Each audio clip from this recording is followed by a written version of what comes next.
Hello everyone, my name is Lowko and welcome back to a professional match of StarCraft 2. Now what I've got for you today is a top level game of Protoss versus Terran, where we find ourselves on the map Romanticide. Spawning here in the top left hand corner, playing with the blue Protoss probes, one of the best Protoss players of all time. His name is Zest. His opponent in the opposite corner, playing with the red Terran SCVs, likewise also one of the very best, likewise also from South Korea.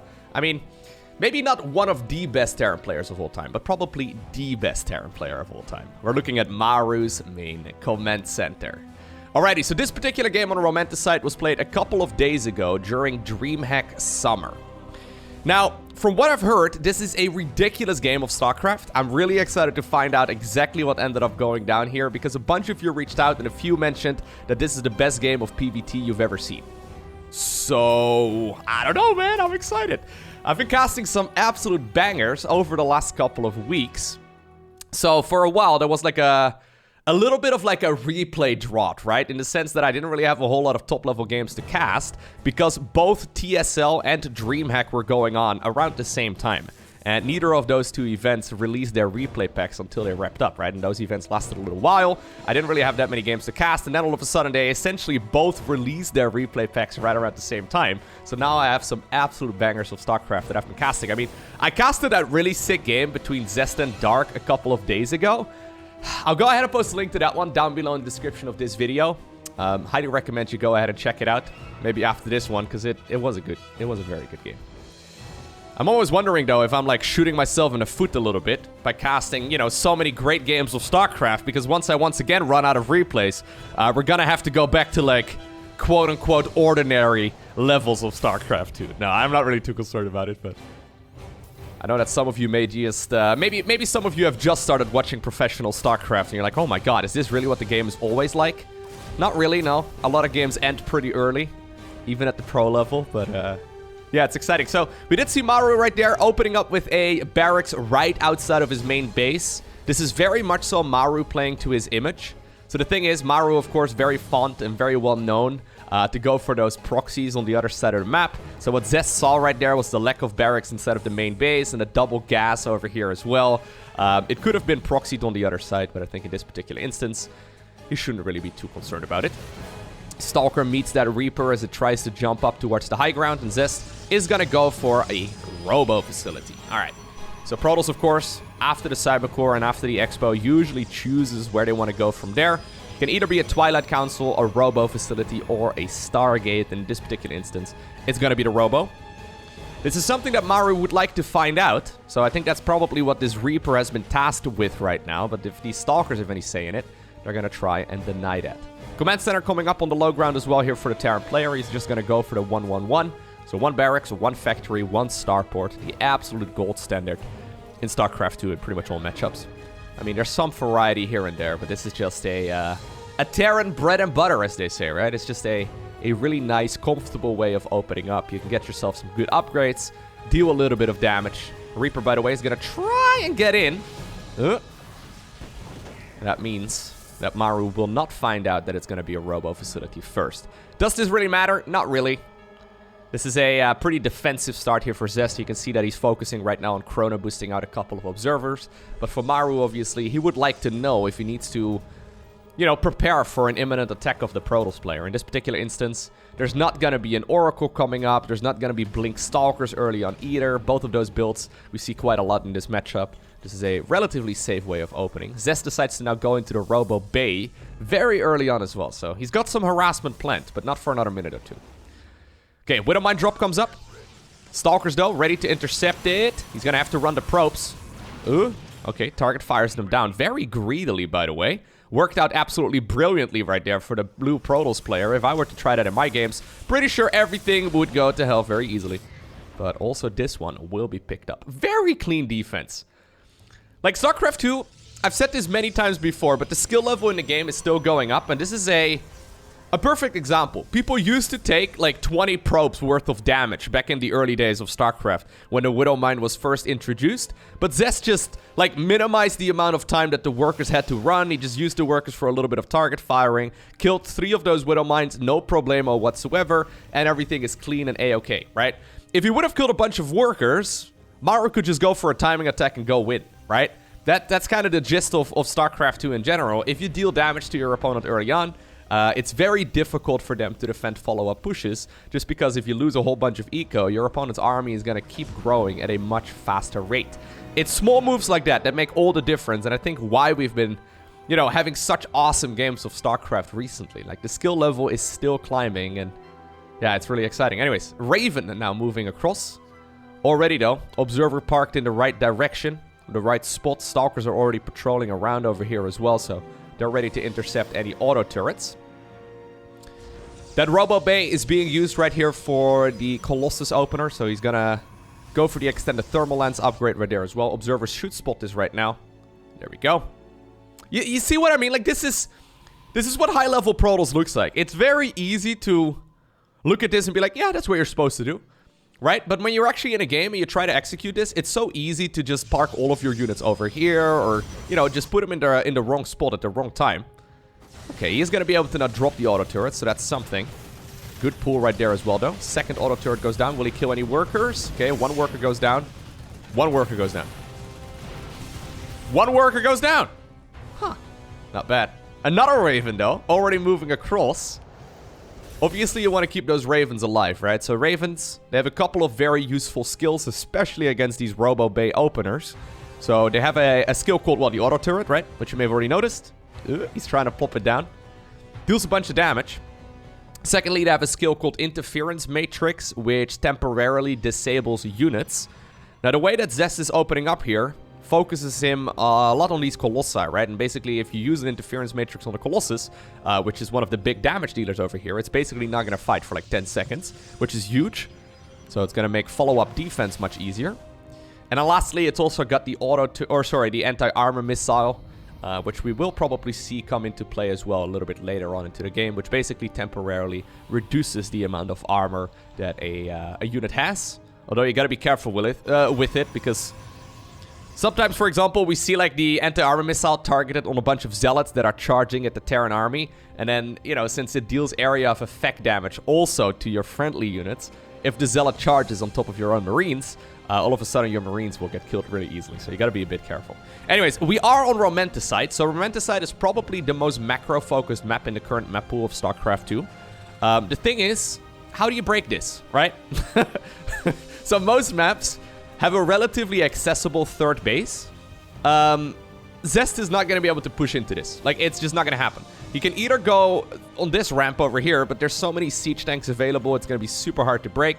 And the same for this ramp in this direction, right? So if we're going to see early game pressure, usually it's done off of 2 bases before Terran can secure the third. So Stalkers can go into the main base and all that. But yeah, you can see Zest perfectly capable of playing the macro game, decides to now go for that Nexus on the low ground. He's already going towards the 4th expansion at the 8-minute mark. So both players constantly testing each other, trying to make sure that they're, you know, on point. Trying to see if they can deal damage. But if it's not happening, usually expansions are going to keep coming up. Not surprised, though, to see a longer macro game on Romanticide, right? If any map is going to be a macro game, it's usually Romanticide. Alright, so what do we have? We have a ring of missile turrets going around. You see already this little hit squad over here patrolling back and forth as well. This is Maru ready to intercept any kind of any kind of war prisms. Zest probably wishes he had medifex. Any kind of war prisms from coming up. Whenever I see this, it always reminds me of like one of the first games of professional StarCraft 1 that I ever watched, where I noticed that like players were just putting like rows of missile turrets around their bases, right, to prevent those recalls from the Arbiters. Anyways, this is a pretty nice defensive situation right now for Maru. I don't really think there's going to be a whole lot of missile turrets that will be able to get into the main base. 5th Nexus is already coming up. Zest happily expanding. He's getting rid of some of the rocks of his on his opponent's side of the map. We do have a small hit squad of Marines and Marauders heading on over in this direction. Charge is available here for those Zealots, so I don't think this is really going to deal that much damage. Observer over here also scouts exactly what's going on. Same for the one over in this direction. Maybe the main base could be... maybe the base right here in the center could be acquired. But, it's going to be the one over here instead. Maru doesn't really care if his opponent knows. He's just happily expanding. A little bit slower than his opponent, though. So usually in this matchup, it is the Protoss that outpaces the Terran player when it comes to expansions. But look at this SimCity over here, right? How are you going to break this? You don't. He's even going to create a full wall over here. So those siege tanks aren't very chargeable, I guess. Okay. Feedbacks go down. Storm goes down as well. Colossi having a field day. Beautiful battle right there for Zest. Picks up like 10 supply worth of units for basically free. Observer, though, will be picked off now that the missile turrets is done. Scanning the main base confirms indeed that it is going to be a Dark Shrine as a follow-up, as well as the Shadow Stride upgrade. So the Shadow Stride basically makes it an option for those Dark Templar to blink. A couple of Zealots are sacrificed. A few of them will try and run away, but most of them will get picked off. And yep, now the 4th base has been secured here by Maru.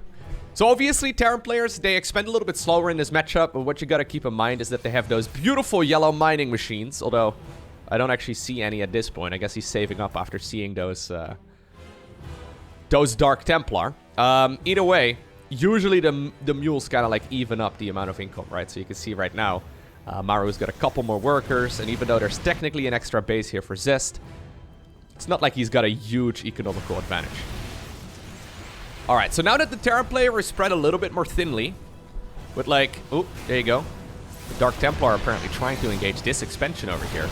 But now that the Terran player is forced to like put up a bunch of siege tanks over here as well, Zest is trying his luck by pushing up this ramp. Now, I do think it's worth discussing here the Ghost as well. So the Ghost have a skill called EMP, which basically is an ability that does 2 things. So first off, it removes shields off of Protoss units. You can see a lot of them are bruised right now. The shields regenerate pretty quickly. However, secondly, it also removes energy out of casters. So there's a couple High Templar, or there were a couple High Templar before they morphed into Archons, as well as Sentries over here. And both the Sentries as well as the High Templar do enjoy their energy. They need energy before they're really useful.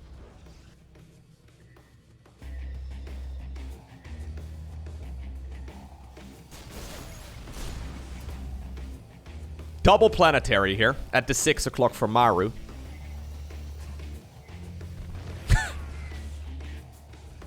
Ten more gateways come up. Oh my god. Wait, how many gateways are we on?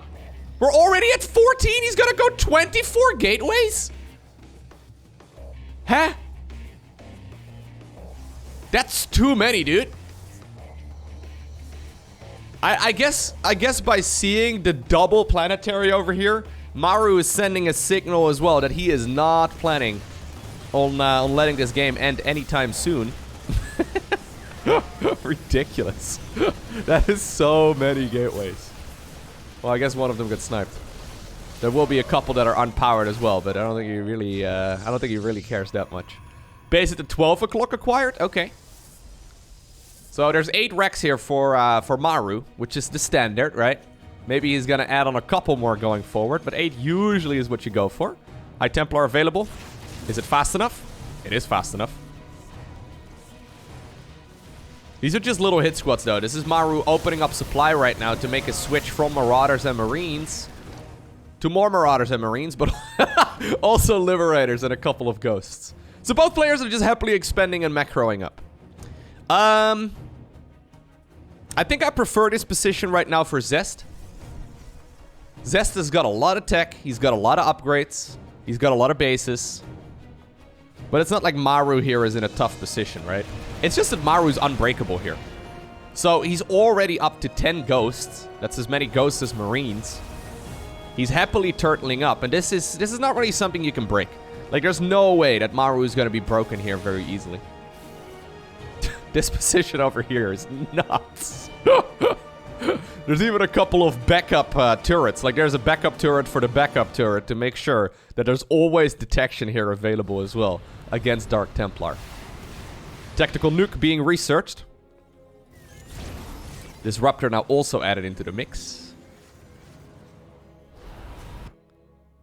Quadruple Prism moving on the right side of the map. There's sacrificial prisms in the front here. What in the world? I've never seen 4 prisms being used at once. That's crazy. So there are a couple of units in there, a couple of Dark Templar. I guess he wants to go for a Warp in, which is why he didn't max out earlier. And now I guess he wants to use the rest of his Protoss army to move forward. But, I mean, that was very unsuccessful. That was one of the cleanest bits of defense right there from Maru that he could have had. So that was Zest just trying his luck. Protoss players at this point in the game usually are limited primarily by gas. And missile turrets, or sorry, war prisms don't cost any gas. Meaning that, you know, he can kind of just throw them out there and just attempt a warp in, I suppose. But that was not nearly as successful as Zest probably had it imagined. He's right now going. I thought I saw a couple of carriers on the production tab, but instead he decides to go for Tempests. +1's coming up as well in the cybernetics core right there. Terran has now secured another base here on the low ground. My god, we have a lot of bases. There has been, like, considering the duration of this game and considering the amount of eco that both players have, we've actually seen a very small amount of units go down. I think this is a nuke. Yep. Tactical nuke going across the map. There is an observer here available. He's actually not even going to pull workers that early, yeah. Being very careful about it. That nuke will be denied. At the same time, there is a push in the bottom left corner. A couple of probes actually get... What? Pretty sure the storm right there did more damage to those probes than the Marines and the Marauders ever could. So that's a little bit funky. Maybe Zest, though, doesn't even want to replace those workers, because... No, he's... Okay. He's got a few Nexi. He's gonna make a couple of runs. He's already got a big bank. Anyways, Maru right now using this as an opportunity to grab another base on his side and another command center. So how many CCs are we on? That's 3, that's 9, that makes 12. We have another one coming over here as well. Dude, there are so many command centers! What in the world? This guy can get rid of all of his SCVs, other than, I guess, the ones that can mine gas, and just drop mules. His income is gonna go through the roof. Look at that. 4K minerals? Can we reach 4K once these mules return? No. So this is per minute. Either way, tactical nuke number 2. Moving across the map. Same position as earlier, kind of uninspired. This one also will not achieve much. Oh, he tried to EMP there, but it's not going to happen in time. This is the most obvious location for a nuke though, right? The outer bases are pretty much always going to be the ones that, you know, are the most nukeable. So, Maru knows where this is gonna go, right?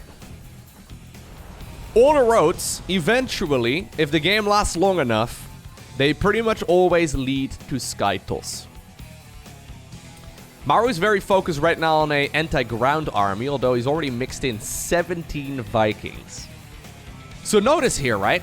This is like a theme I've noticed at top-level StarCraft recently. When the game goes the distance, Terran essentially switches from a bio army in the early game, so Marines and Marauders, to a mech army in the later stages. So, once again, something that reminds me of StarCraft 1. Players here open up with bio and then slowly transition towards mech. The reason, I guess, why they're not going mech right from the get-go is because it's too expensive and too immobile. But once, you know, you have this much static defense ready to... Like, how do you look at this. You don't break this.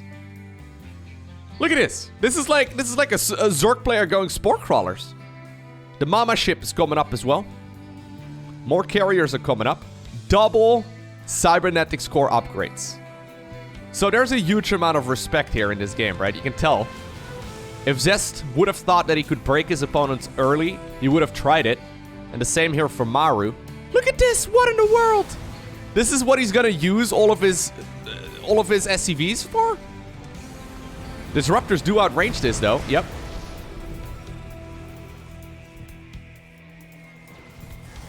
Static defense has now been added on over here, too.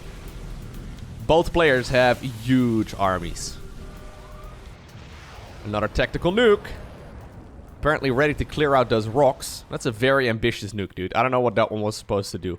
I think this is like a lion growling over here to get out of his base, right? He even cancels it. Doesn't even want to give us the fireworks, I guess. But this bought him a little bit of time. This bought him a bunch of time to make missile turrets. All right. This does remind me of late game Zerg versus Protoss. Okay, mass EMP. I'm not actually sure how this works out. It's been a while since I've seen this. So wait, is Maru going for a slow push towards the 12 o'clock base? Pushing forward with static defense? He doesn't have to worry about creep spread, I guess. Yeah, he's just pushing forward. So if the Protoss decides to jump on this, he's just gonna get all of the interceptors destroyed by the missile turrets. So by the way, you did see the EMP right there going down on a couple of these structures as well, which yes, it does work. Probes apparently are being sacrificed. Scouting workers, I'm sure. Look at the scans over here as well. What in the world? Maru! Why are you scanning like 7 times? This guy's literally just selecting his command center hotkey and just click, click, click, click, click on the minimap. He's just revealing everything he can find. Anyways, workers are being sacrificed right now because Zest has a bank with more than 10,000 resources in it. He's replacing those pesky workers that are making more than a quarter of his supply. Oh my god, he's got a recall! He's got a recall to the mothership on top of all of the missile turrets. Mothership does go down, so that's minus 400, minus 400. Massive anti-armor missile as well. Disruptors are pushing forward as to... Oh my god, what a battle. Is he gonna remake the mothership? I don't know. I guess he's breaking through a base. Yeah, so I think just killing the missile turrets would probably not value, but... Zest is now happily killing whatever he can. A couple of stalkers left behind to try and fire down those Vikings. You can always recall this once again, so those 24 or so gateways are now being used to warp in a gajillion stalkers all at once, and he's going to be able to break through this position. So this is not really something I've seen before. Like late game Protoss versus Terran, I mean, it's a thing, but it's not a common thing. So since Maru right now is very focused on anti-air, we see Zest making that huge transition back towards an anti-ground army. Or not an anti-ground army, but like a ground army in general. Which is something that Maru can't really deal with very well at this point. He's going Mass Liberator to counter a lot of Stalkers. Mama ship once again being made. For some reason, the center bases are still not acquired. I don't know why. I feel like these bases should have probably been acquired a little while ago. But Maru definitely got caught off guard there for a bit. So, while Protoss is usually quite limited when it comes to the gas count, Terran usually is limited in the late game by the mineral count. So you can see already, Maru actually doesn't have that big of a bank. If you look at the army value right now, right, for both of these players, you can see that neither of them can actually remake the units that they have at this point. So... even though they have big banks and all that, right? They can easily replenish a couple of units. It's not like they can just instantly remax again after this army goes down. This is not really like a Zerg-based army that's relatively cheap. I mean, it depends on what kind of Zerg late-game army we're talking about, right? But...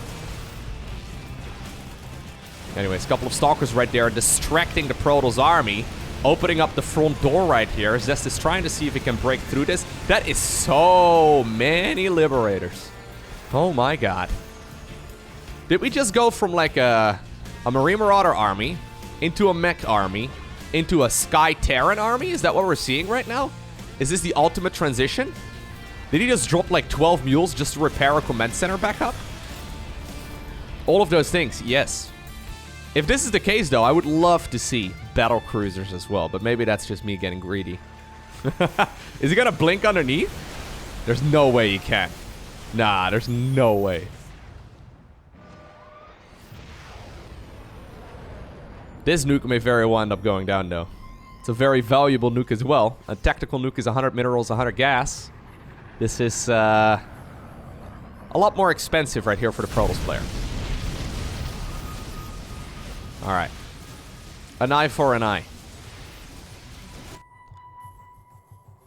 One base being taken out there. Apparently now he's gonna retaliate and kill a nexus of the opponent. These minerals are still up, dude. You can blink across. Look at oh my god! He's making 4 nukes!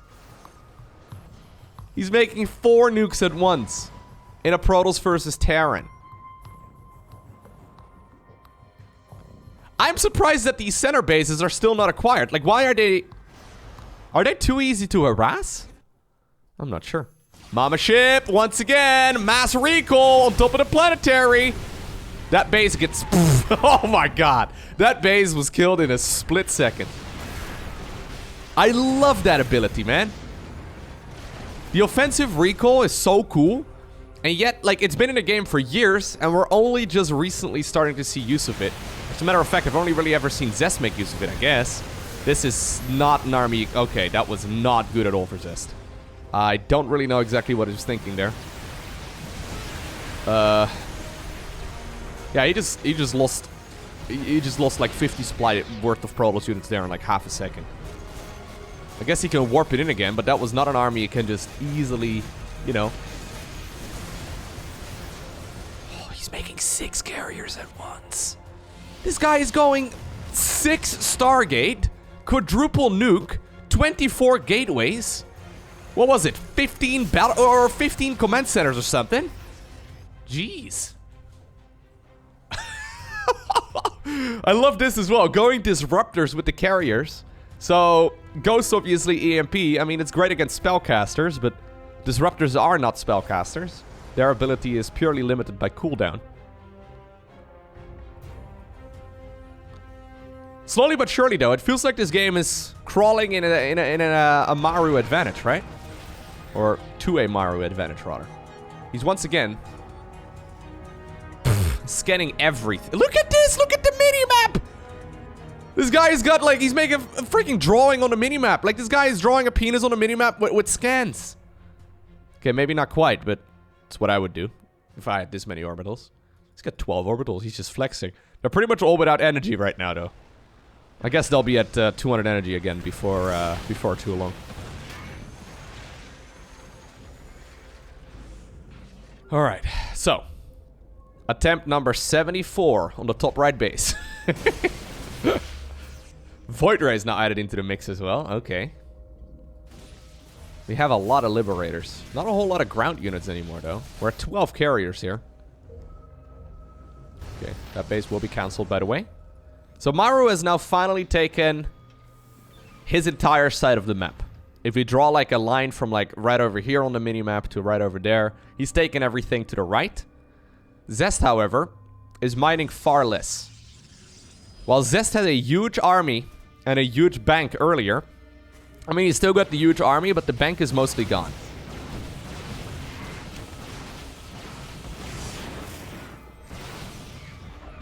Okay, missile turrets are not free. They cost mostly minerals.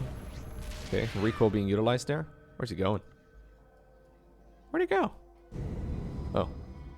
I'm not sure. He just recalled it again. Guess he didn't feel like walking. Maybe a little concerned that like a Terran trap was waiting for him. Another scan. There's so many scans.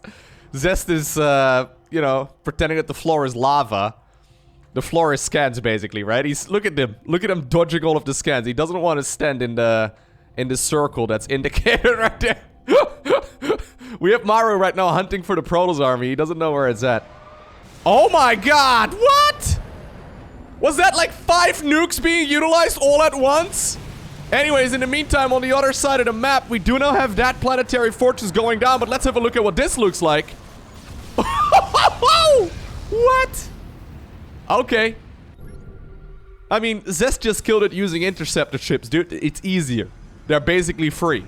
There's a little bit of an overkill on one Nexus, but Maru's just flexing over here, okay? Rolling up in his Rolls Royce or whatever. He's probably got a driver. He probably calls it a chauffeur, right? The Uber flex. Why would you use like that many nukes? It doesn't take that many to kill a Nexus. I guess intimidation is a real thing, huh? Anyways, he's happily remaking a bunch of them. I want to see it again, dude. Alright. I still have no idea who's winning this. I think it's probably Maru. But his bank is slowly going down as well. Zest still has a huge army. Like, this army does not mess around. He can just kill this planetary in a heartbeat. If you have a really slow heartbeat, that is. There you go. If your heartbeat, by the way, is that slow, you should probably get it checked out by a doctor, but... Luckily, there was another orbital. I believe he's got a couple of those. Look at the weapons and armors upgrade over here as well on the bottom. There's actually one upgrade missing for Zest.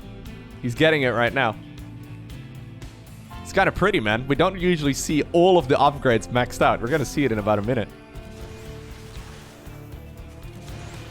I'm surprised he didn't already have it, to be honest. But I guess... Oh, 2 Zealots. Those are units that exist. Zealots and siege tanks? Huh? Base in the center. Getting sniped. Oh, besides the Council of the Nuke. Just so I guess the Marauders can safely walk in there. At the same time, I think this orbital command has also... Yep, lift out its light. Ooh, well. Nope, never mind. Both players slowly going down when it comes to the supply count and the workers. So that means the army count is growing. We're now at 150 plus army supply for the both of them. That's huge. Man. I've got the coolest job in the world. Thanks for watching these videos. Oh, man. I woke up this morning. I was so excited to cast this game. I'm glad it's living up to the expectations I had. This is sick.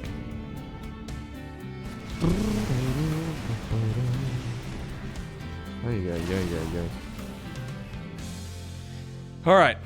I don't know who wins in this situation. Like, this is, for me personally, mostly unexplored territory. We have like a mass Protoss army going up against like a mass Terran army. But these are not conventional armies that we usually see at this stage in the game. I mean, obviously it can be over pretty quickly, right? If one of those disruptors hits a clump of ghosts, that would be a problem. Income-wise, you can see Zest is... he's going broke. I think that's why I'm favoring Mr. Maru so far. Zest's army is huge, right? 172 army supplies, unheard of. The problem is he can't remass this, and Maru still easily can. The question is, can Maru actually deal with this army, though? The Ghost Academies are getting picked up. Which is a bit sad, because, you know, I like the nukes. In my dreams, I see a massive nuke connecting with this entire army. Zealots over here deny the base in the top right. But even Zealots are becoming expensive. He can recall on out of here if he wants to. But I'm not sure if Maru can face this army head on. Planetary Fortress over here will be killed for good measure, even though there's only 165 minerals remaining in that mineral field. Guess it's just killing whatever. And now all of a sudden, Maru is also no longer mining. I love the way that he's got High Templar in his army, but they're safely hidden in the prisms. So the prisms, when they get EMP'd, the units inside of the prism do not actually count. The Zealots over here are also helping out quite a lot. 12 o'clock base, reacquired here by Zest. I guess he still has two quite big piggy banks to break if he wants to. Once again, Zealots find mules in the top right-hand corner. Zest is definitely outmaneuvering Maru here over the course of the last couple of minutes. He needs money, though. So interceptors cost 15 minerals each. They're not expensive, but we see a couple of them die here and there all of the time, right? It's a couple hundred minerals here and there. And Zest, I mean, look at this. He's got no money. He can make 10 more of those ships, but that's it. Tactical nuke coming up. 12 o'clock position. Zealots once again in the top right-hand corner. Okay. I think that's where those minerals went. Oh, God. The final workers? Man, there's 12 remaining. That's plenty, dude. Don't worry about it. All you need to do right now is rebuild interceptors. It's a lot of Void Rays as well. I've seen this exact maxed out unit composition playing 4v4s in Gold League. Everything that shoots lasers! That's my requirement! If it doesn't shoot lasers, I'm not making the army unit. Other than the prisms, maybe. Huge EMP goes down on a lot of those Protoss units, so the shields are now gone. There's still storms available, though. Those Vikings are very stacked up on top of each other. Zest is getting picked up, or getting picked off, I guess. He's got a lot of units that are not doing so well. The problem is, this is where the production of Maru is at. This is the main base of the Terran player, and it seems to me that Maru right now is cut off from his own main. If this is where Zest can park his army, he can pick up the units as they pop out of all of those structures. There's a lot of Vikings over here, but one storm can end that really easily. Tactical nuke inside of his own main base. I'm assuming the ghost got sniped, although there's no. The ghost is over there. Thought maybe the ghost was in the middle of all of this. Look at this guy. He's nuking his own main. That's one way, I guess, of destroying the structures. Feel like that was helping out the Protoss more so than anything, though. That was a very desperate move. Crossing his fingers, hoping that the Protoss army would be caught in that nuke as well. A couple of the Terran units have made their way to the 12 o'clock, denying that final bit of mining here from the Protoss. How many High Templar are there still? There's 3, okay. So they're actually all on the ground. A little bit risky. Would love to see get picked up by... Would love to see them get picked up by one of those prisms. EMPs could really be a disaster, although only 4 ghosts remain. That's a lot of missile turrets. It's not like Zest can just move down here and easily kill it. Okay, he decides to... Where'd he go? Okay, he decides to recall back home. Probably, yeah, wait right here until he's got some reinforcements, or... Well, he's...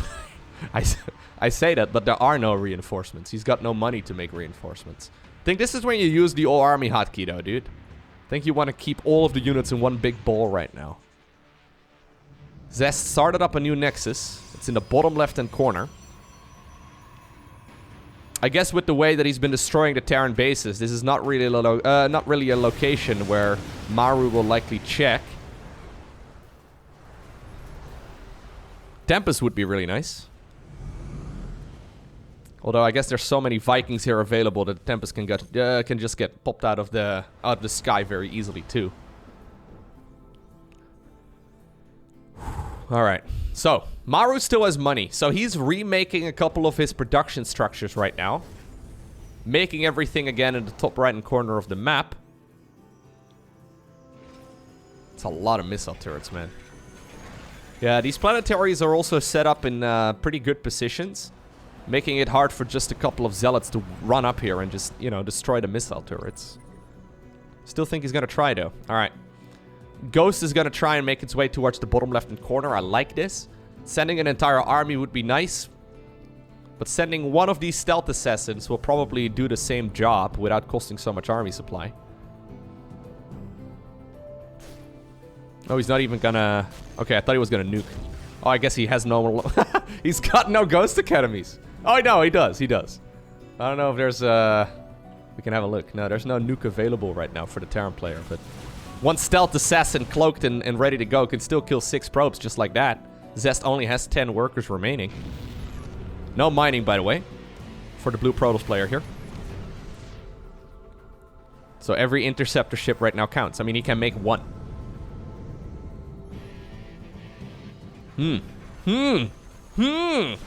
Okay, here come the Vikings. There you go. There you go. There you go. 3 carriers. 4... Well, Protoss flying units. 5. 6. That is some good control right there by Maru. Very nicely done. Zest sleeping on the job there for just a little bit. It's not that he couldn't have defended that because he had Storm. His units were just, you know, flying back and forth a little. Not getting a whole lot done.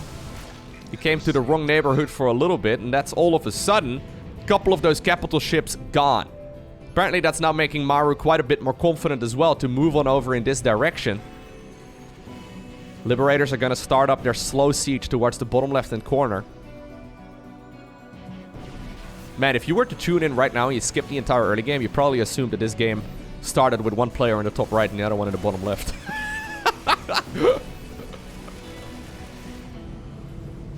Wait, what?